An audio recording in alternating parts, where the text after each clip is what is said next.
Gazeti Habari Leo, habari iliyopewa kipaumbele ni Samia agiza walio Iran Israel kurudi, ni Watanzania 663 tayari 147 wamesharudi. Habari kamili ni katika ukurasa wa pili. Majaliwa watoa maagizo 7 taasisi za umma. Habari katika ukurasa wa pili. CCM yazuia ziara mikutano ya wajumbe kura za maoni. Habari katika ukurasa wa 4 wa gazeti hili.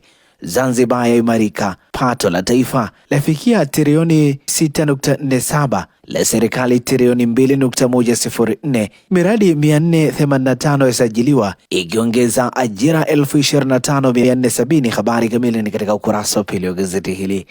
Maboresho sheria za uchaguzi yaonesha uongozi bora. Habari katika ukurasa wa 3. Polisi wawili Mtwara kunyongwa kesi ya mauaji. Habari katika ukurasa wa 3. Msaada wa kisheria waibua wanawake wapenda fedha kwenye ndoa. Habari katika ukurasa wa 8 wa gazeti hili. Bangi yaongoza kusambazwa kwa wingi nchini. Habari katika ukurasa wa 4 wa gazeti hili.